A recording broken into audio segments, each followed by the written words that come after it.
Our guest today is master instrumentalist, music teacher, archivist, and scholar Frank Fairfield.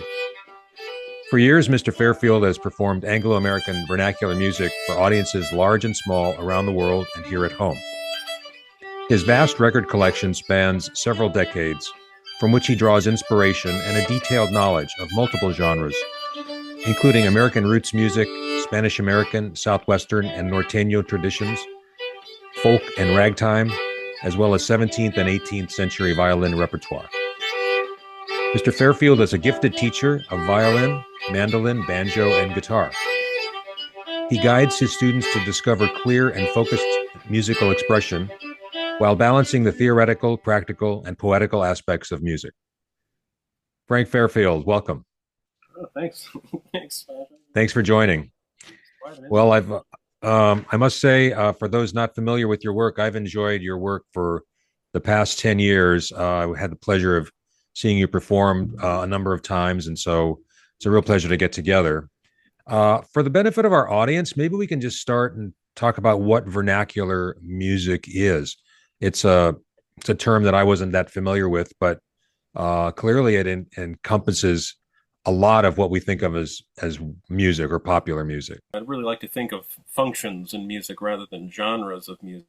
You know, I guess that term vernacular is more referring to the function that's outside of the court, outside of the church. What are people doing in their homes, and what is the music of the working man, or whatever you want to call it? A lot of the music I know that you focus on might have been played at dances or weddings or in taverns, in social gatherings, going way back to, the European tradition or Anglo tradition.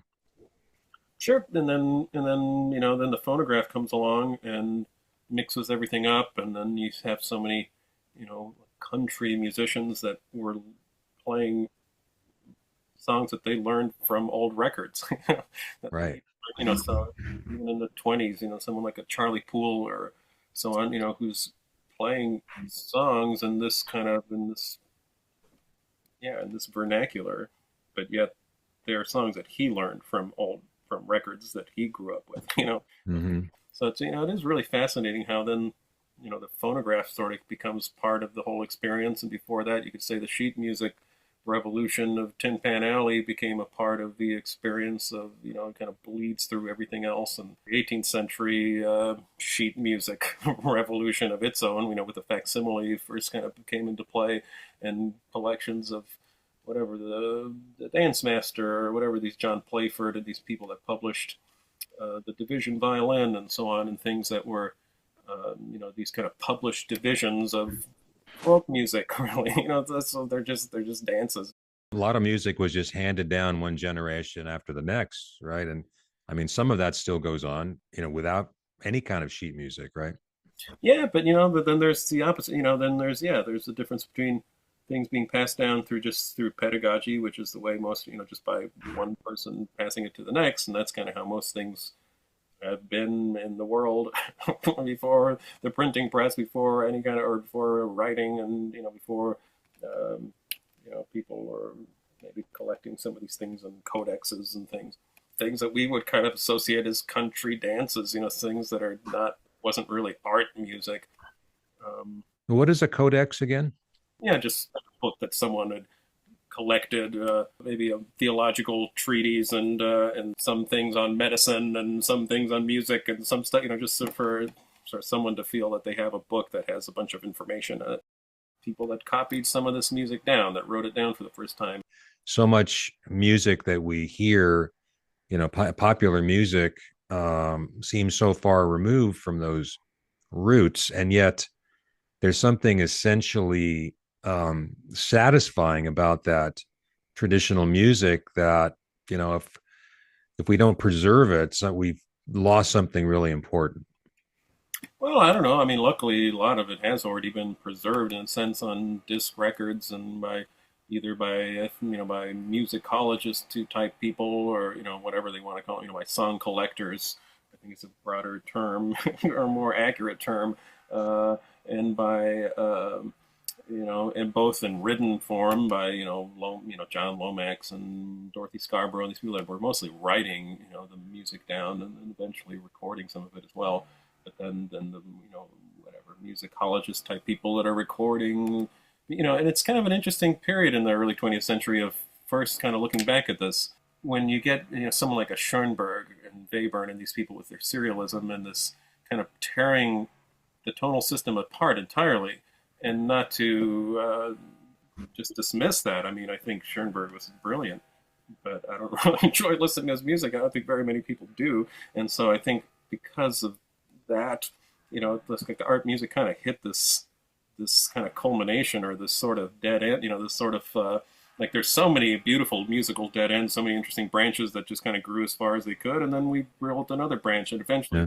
like the tree got pretty well filled up there. Yeah. And then it's sort of around that time, the end of the 19th century, early 20th century, that Mozart starts becoming popular in the concert hall again. Or so, we start going back to even if just the late 18th century, and then eventually earlier than that, people like Arnold Dolmetsch or so on, people that are starting to collect early manuscripts and trying to understand the music of a different time as if it were a different culture, and really respecting it as a different culture, respecting not just this, breaking the idea of not just ethnocentric, but also, chronocentrism, just thinking that our time is the only time that really matters, but just seeing the past as a foreign land as well, and exploring that and having respect for it of its own context. Or if we're honest with ourselves, yeah, we are kind of hearkening back to something, trying to reach back to something that's a little bit outside of ourselves, because the culture around us doesn't seem to value these things, so we're looking for a different set of values.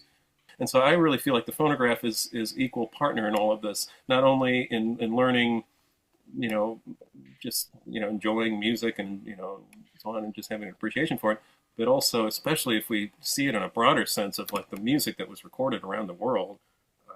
Boy, like by 1903, Fred Gaisberg and all these people were in every continent recording, music. There's just so much music recorded around, all over the world in these early days, and a lot of things that just don't exist anymore. A lot of cultures, a lot of expressions of culture that really are, just hardly really exist anymore.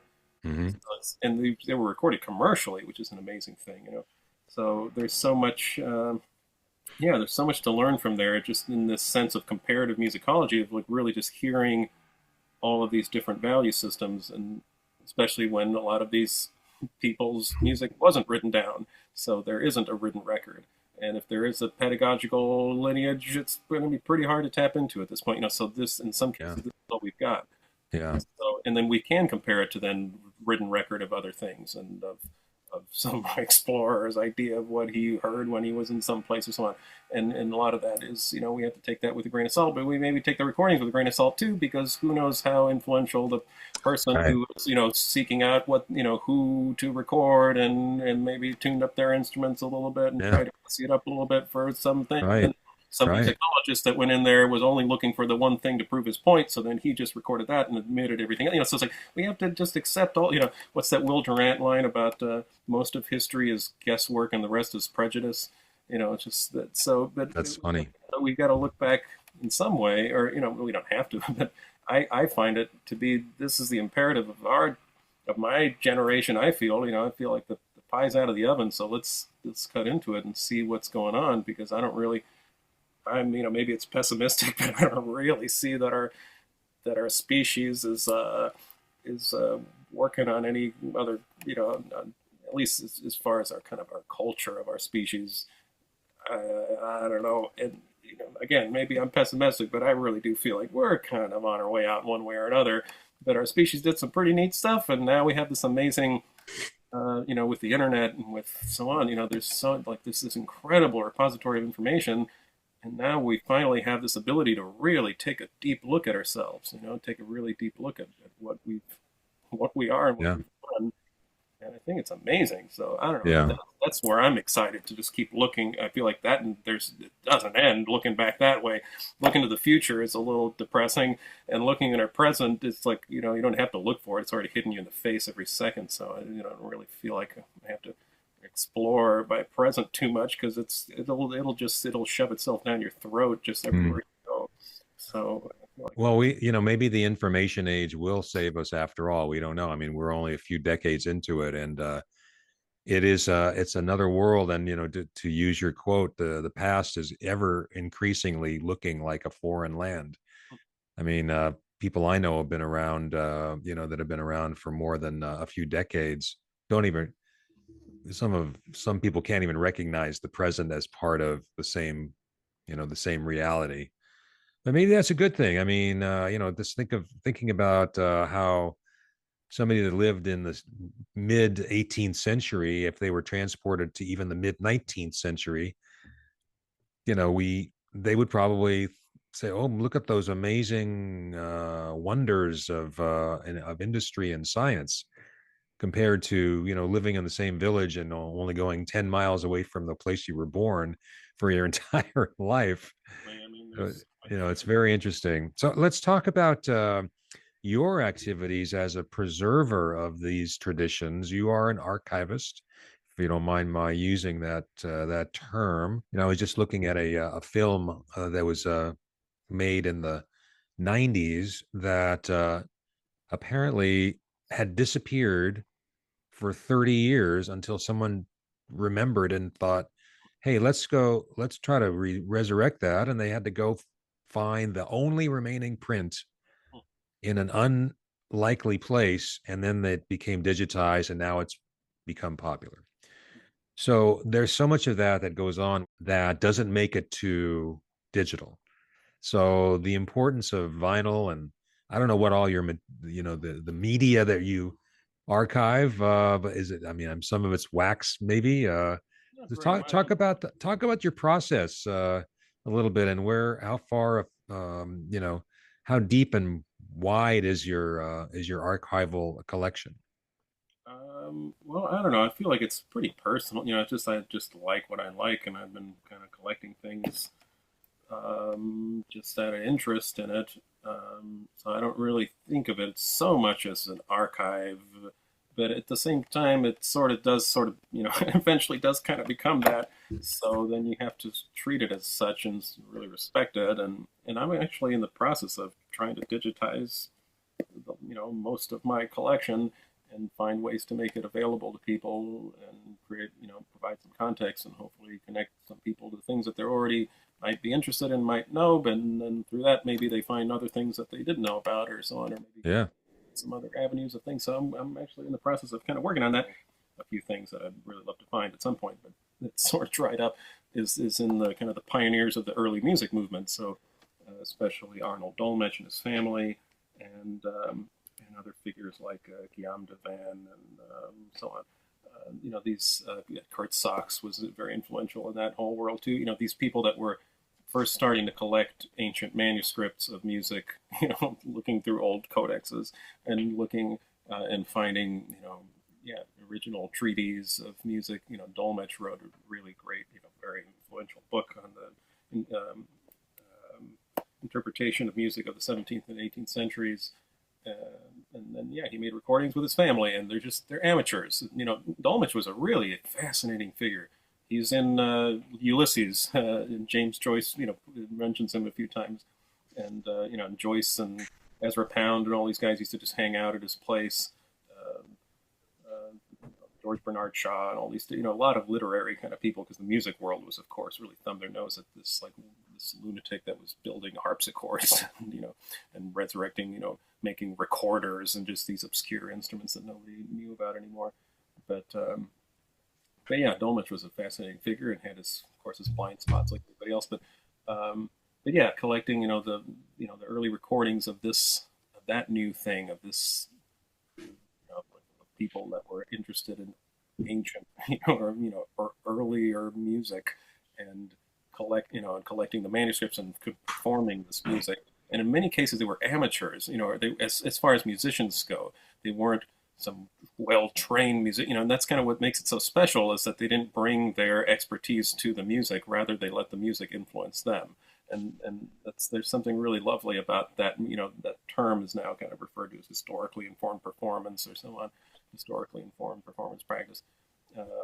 But there's something really, yeah, really lovely about that kind of the humility of rather than, letting my expertise influence the music, the, the notes on the page, but rather trying to see if the context of these notes on these on this page might actually might elucidate something to me, might have something to teach me. Yeah. And so yeah, I was really interested in that world, and then yeah, even the early some of the 19th century violinists that were very very old, but were started making that had made some records in the early 20th century. Joseph Joachim. I love Arnold Rosé. He was the concert master at the Vienna Philharmonic for many years. He was concert master under Mahler and so on. He was married to Mahler's sister.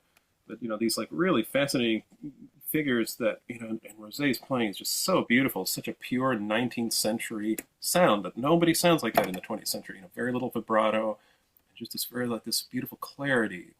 And like the singers, Adelina Patti, the 19th century singers, this romanticism, like we think we kind of have this skewed view of what the romanticism is by the 20th century interpretation of it.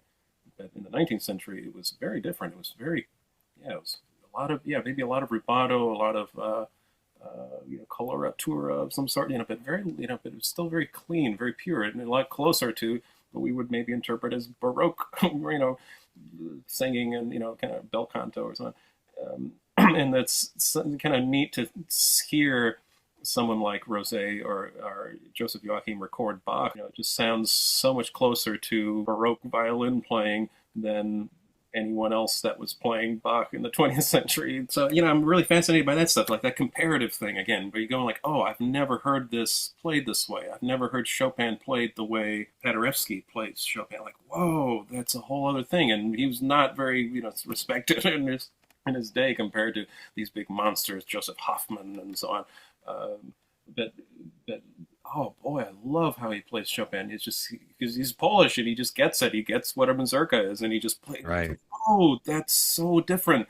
It's so clear, and he doesn't over gush it. Like it's actually you can really see the structure in a different way that you've never heard anyone play this way. And yeah, never mind the vernacular music from all over the world. I'm really interested in music from Southeast Asia and music from North Africa and records from different places in South America. I got really into Panamanian 78s. There's some just amazing fiddle music from Panama that got recorded in Colombia, all this great gaita, this flute music.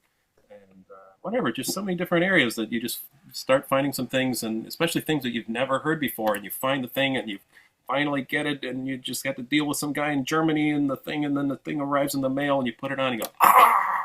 And it's just so exciting to hear something you've never heard before. And you I've heard you describe it as a bit of an addiction. Oh yeah, kind of a gambling addiction maybe, because you're trying to get this thing, and there's times where you're like, am I about to just like really ruin myself here with trying to get something? A lot of this traditional music has been reissued on our Huli music. I knew Chris Strackwitz, and you knew Chris Strackwitz. He was an interesting guy. Yeah, he was an interesting guy. He was kind of a pain, but he was I think most people that knew Chris have like he was a stubborn old cuss, but he'd be definitely fascinating. Did a lot of really amazing things, and his record collection was incredible. And well, he also went out and recorded like the Lomaxes, as you mentioned, and so he had a good ear for hearing things, and not. You kind of alluded to this as they weren't necessarily the greatest musicians, and there certainly wasn't much production values to it, but there was a soulfulness about the music that was transcendent. Yeah, I mean, and the fact that he was recording, I think really influential people, Mance Lipscomb, and like he basically had him, made all of his recordings. Clifton Chenier, these guys that were so popular in their little world, and he put them, made their records, and you figure these guys would have been, recording for some other small, commercial labels, but instead, they were recording for Chris Strackwitz. I don't know, like really, a lot of really neat reissues of his from his record collection from Yeah. collectors of the year, but then also, yeah, made amazing recording. Yeah. Yeah, we were first introduced to his work in the documentary Chulas Fronteras, which deals with Norteño and Southwestern Tex-Mex music, and focuses on Flauco Jimenez and so many other amazing artists that they were not in it for the money, and I don't think they made that much money. But I remember one scene where um, one of the record producers was actually manufacturing records from raw vinyl in like a garage, where a they'd cut a master, and then they'd put the raw vinyl on the press and squish it and cut it, and then make the albums and go out and sell them. And it was a real cottage industry that catered to a lot of the people in that region, in that culture. And some of these artists, which were virtuosic artists, became very popular within their little small communities. But it is kind of interesting to note that, yeah, these little labels came up only because there was this vacuum of the big labels abandoning all of this.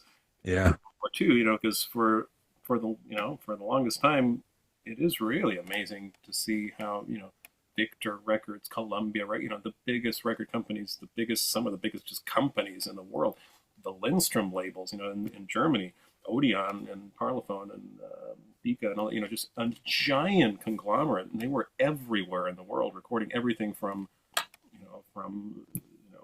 grand opera, from symphony orchestras, to literally just peg leg hobos on this, syphilitic peg leg hobos on the street, that are going to die the next year, like drinking too much canned heat or something. Yeah. It's like, it's amazing that, that these giant, there's nothing like that today. Yeah. Taking chances on things, Yeah. Right. And yeah, for on commercial records, these weren't just things that were done out of some sense of collecting them for posterity. They were just commercial endeavors, thinking, well, here's a little area that we can sell things to, and they don't want to hear Enrico Caruso. Maybe they want to maybe they want to hear, whatever. They want to hear Peg Leg Howell here, or they want to hear Amadei Ardoin over there because that's what they're into, And Yeah. yeah, just and then yeah, once kind of after World War II, we kind of these big companies realized, oh, instead of giving it, instead of globalism being, let's go to every culture and record their their culture and essentially sell it back to them, and that's the exploitation. But now the exploitation was, oh, we can just make one product and advertise the hell out of it and have everyone's going to drink Coca-Cola and everyone's going to listen to Frankie Lane and everyone's going to whatever it is, So now you can try to get everybody one product. That way you don't have to make a whole bunch of them. You can just make one product. Sure. And it's the advertising, it's the way, like, how do you manufacture a culture for everyone to consume instead of giving everybody back their own culture that they that they created.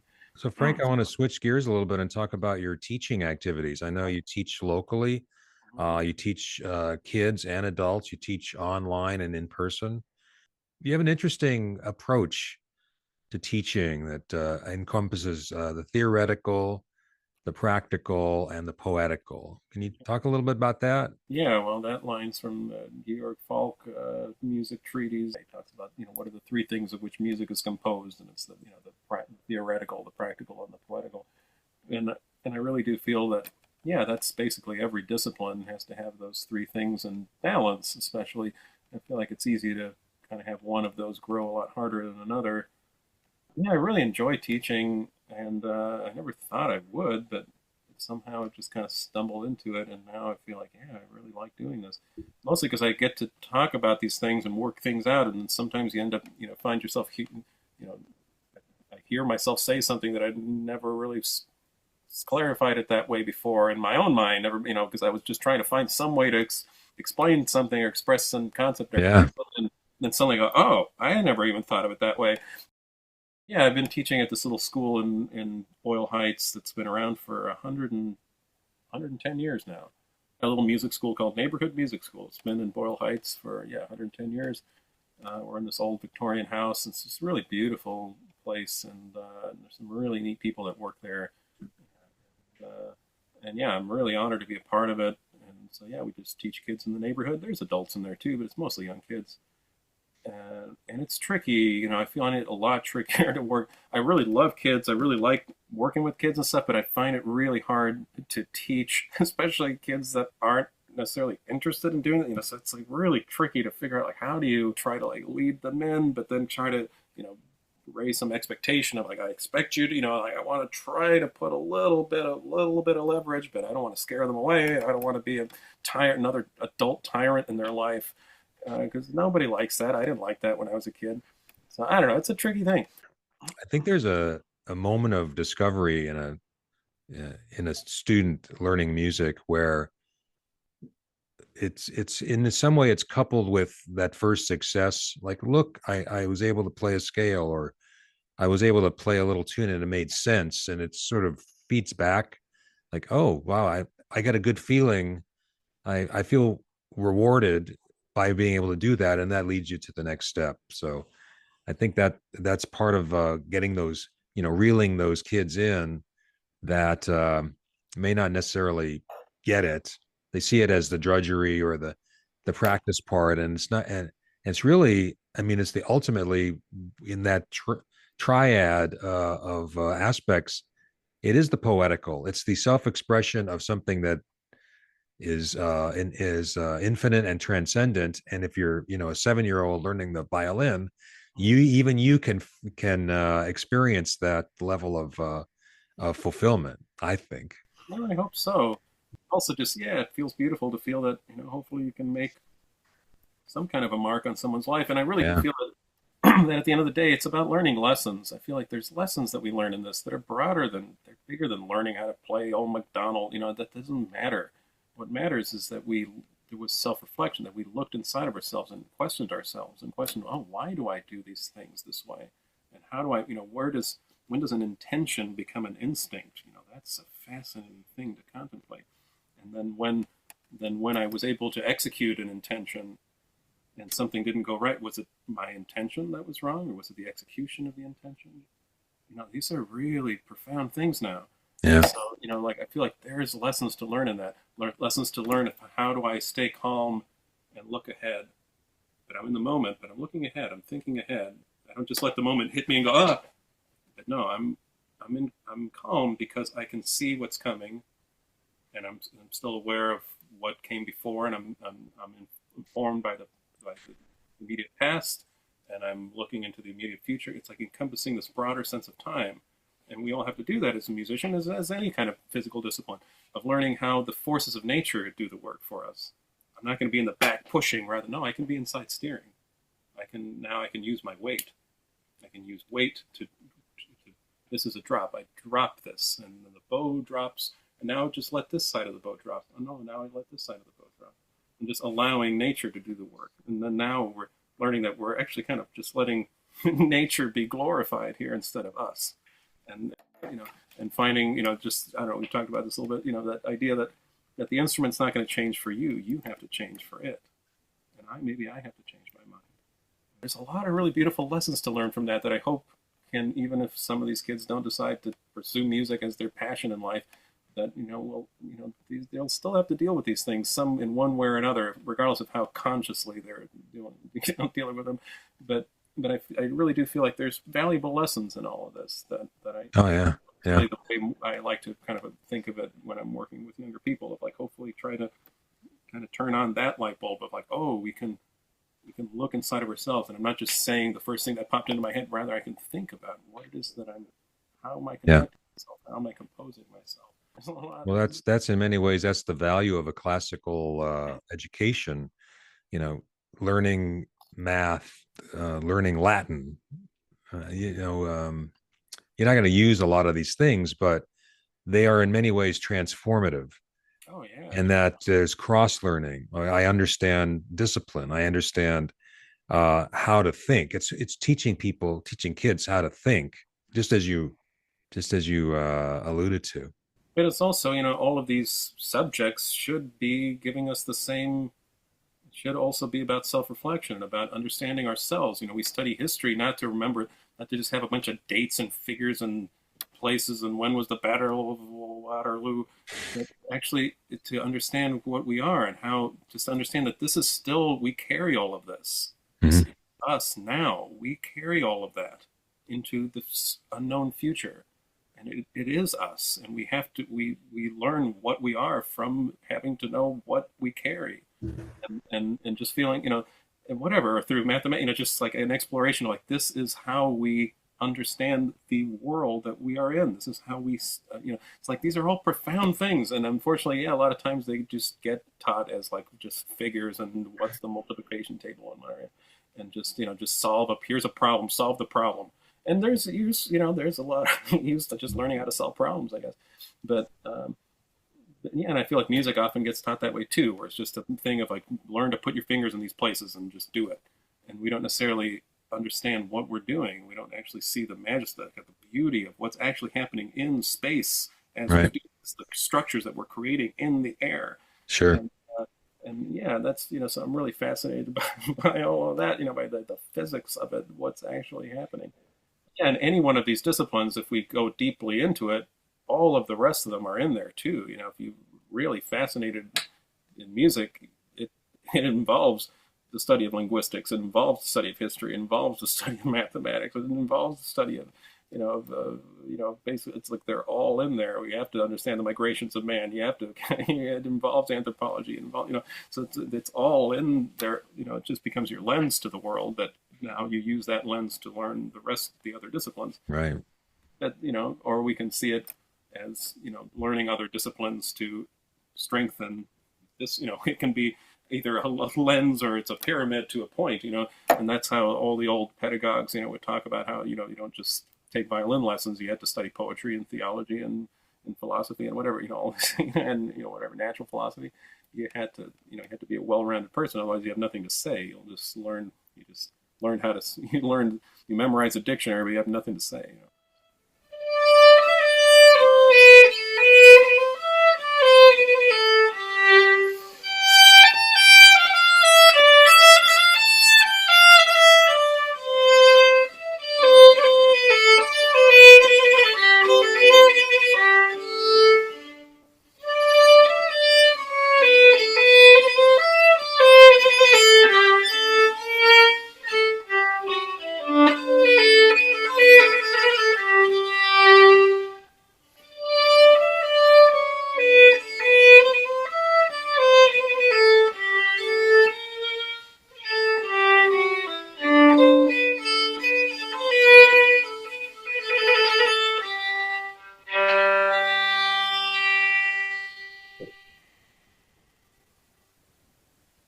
You kind of refer to the violin as a person.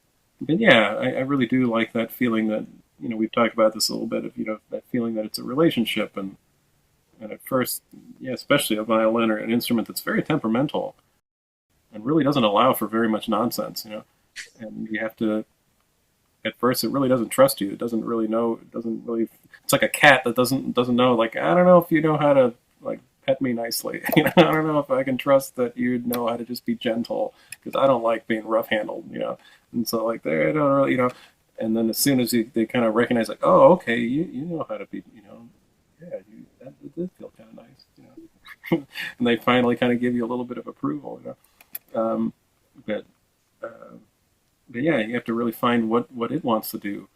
How does it want to sing? And you can't, what do you call it? You can't bully it around. You can't force your will on it. But it's that dichotomy of the only way you have control is by letting nature do the work, by letting the instrument do what it wants. But then now I'm in control. Now I'm the master of it in a sense, but only out of this, it's always these dichotomies. It's always this play where, like, you want the thing, but you have to learn to not want it, and then you want it so bad, but you have to learn to accept it and let it be. But I want it, and then and just this thing of, like, how do I stay? I'm clear. I'm calm, but I'm not drooping over. So then, but I can't be tense. But it's like, where is that balance? And it's always finding those balances. And a lot of those balances you find by the extremes. You have to kind of take it too far one way and take it too far the other until you kind of find where is the middle ground. And you're just always looking for those middle grounds of all of these things. There's Yeah. so many things that have to be at balance. Yeah. And yeah, and then there's so many of these, like there's no one size fits all to it. You have to have explored a lot of possibilities to then know, oh, but in this case it's going to be that. In that case it's this. So, Frank, if someone wants to learn more about you and arrange for some instruction, you teach the violin slash fiddle, guitar, banjo, mandolin. So to get a hold of you, it's Frank Fairfield Music. I'll make sure it's down in the description, and also I'll put it at the bottom of our video.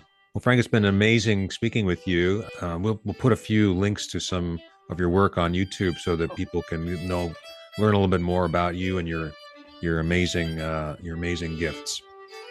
So thank you very much for joining us. Thanks for having